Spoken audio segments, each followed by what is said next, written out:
हाँ जी दोस्तों, नमस्कार। कैसे हो आप सभी? अच्छे होंगे। उम्मीद करता हूँ बहुत अच्छे होंगे और पढ़ाई भी बहुत अच्छे से कर रहे होंगे। तो अपना क्वेश्चन है आगे, उसी टाइप का एक क्वेश्चन हो रहा है, बहुत अच्छा क्वेश्चन है। पढ़ो। स्टोक्स ने ज्ञात किया, ये स्टोक्स अपना नेक्स्ट चैप्टर में आएगा, सेकंड फिजिक्स की बुक में आएगा, 8 चैप्टर में आएगा, 9 चैप्टर में आएगा। देखो, स्टोक्स ने ज्ञात किया कि किसी पदार्थ की एक छोटी गेंद को श्यान माध्यम में गिरने पर, ये जो स्टोक्स वाला है, श्यान वाला, इसका मैं आपको सूत्र बता दूं, लेसन पढ़ाएंगे जब बता जाएगा। 6 पाई नीटा आर वी होता है। ठीक है जी, 6 पाई नीटा आर वी होता है। ठीक है जी।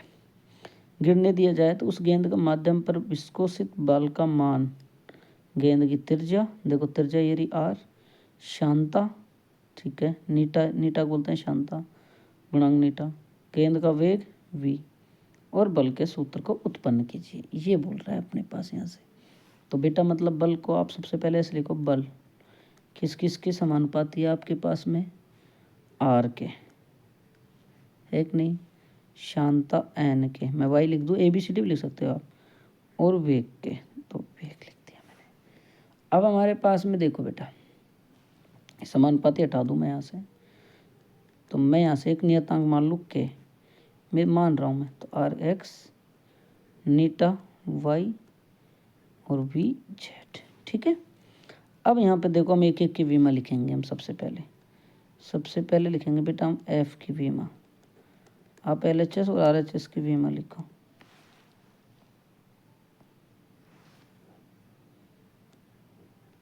देखो क्या होती है बेटा एफ की वीमा, बताओ। देखो एफ की वीमा क्या होती है, M1 L1 और T-2। अब देखो ये मतलब आर की वीमा, आर की वीमा बेटा अपने पास में क्या क्या होती है, बताओ। देखे भाई, आर की वीमा क्या होती है अपने पास में, L1 होती है कि नहीं होती है, अपने पास में होती है ना। अब देखो हमारे पास में यहाँ से आगे से देखो कि हम नीटा की वीमा निकालेंगे।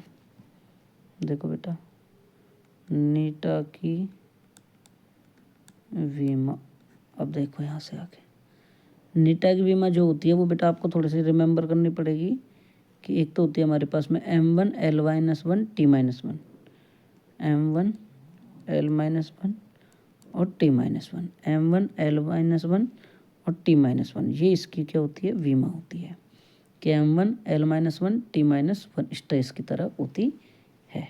वी की वीमा आप जानते ही हो, वी की वीमा कितनी होती है भाई, M0 L1 T-1।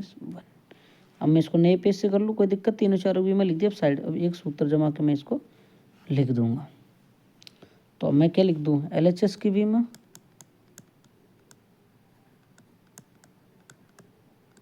Equals to RHS की वीमा। ठीक है बेटा, LHS की वीमा कितनी थी हमारे पास, फोर्स की M1 और कितनी थी M1 L1 T-1 T-2। ठीक है जी। और हमारे पास क्या था इधर दाएं पक्ष के वीमा में, एक तो थी हमारे पास L1 त्रिज्या वाली, और फिर आएगी शांता वाली M1 L-1 और T-1। तो ये कितनी आएगी वाई। जेड की वीमा कितनी थी हमारे पास, M0 L1 T-1 और ये कितनी होगी जेड। बात आई समझ में। अब देखो कंपेयर कर लो, पहले एम की कंपेयर कर लो, 1 equals to 0 plus Y plus 0। देखो बेटा ढंग से देखो, एक बार पूरी वापस तरीके से देख लो, तो y इक्वस टू हमारे पास कितनी आ गई बेटा 1। ठीक है। अब l की कंपेयर कर लो, तो 1 equals to X minus Y और प्लस जेड।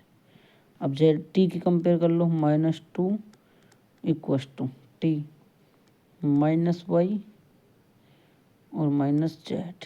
ठीक है। अब यहाँ से हम समीकरण नंबर 1, समीकरण नंबर 2 और समीकरण नंबर 3, अब देखो y का मान समीकरण 3 में रखने पर देखो बेटा -2 बराबर -1 माइनस जेड।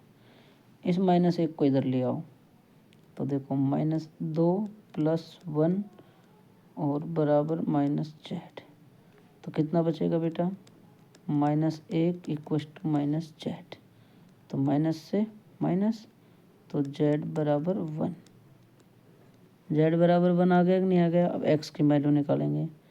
हम कैसे निकालेंगे भाई, समीकरण नंबर 3 में y का मान रखने पर नहीं, समीकरण 2 में x और नहीं y और z का मान रखने पर। समीकरण 2 में y व z का मान रखने पर। अब समझ में आ गया ना इस टाइप का क्वेश्चन। तो 1 = x - 1 + 1, तो ये तो डिलीट हो गया। तो x बराबर क्या आ गया 1 आ गया कि नहीं आ गया। तो x बराबर 1, y बराबर 1, z बराबर 1। तो हमारे पास फॉर्मूला क्या बन गया बेटा, हमने के लिया था r, नीटा और v। हालांकि के की जगह 6 होता है फॉर्मूले में, लेकिन ये बन गया। ऐसे ही तो था अपने पास v बराबर Gm/r, वही तो फॉर्मूला था बोर्ड एग्जाम में आया था जो। बाकी ये ऐसा है। अब इस टाइप के मैंने 3 क्वेश्चन कराए हैं आपको। अब आपको समझ में आ गया होगा, ठीक है। Well done. अगर नहीं समझ में आया तो प्लीज़ बेटा वापस से कमेंट करो आप मेरे को, मैं इस टाइप के क्वेश्चन और लेके आऊँगा आपके लिए, ठीक है। Thank you.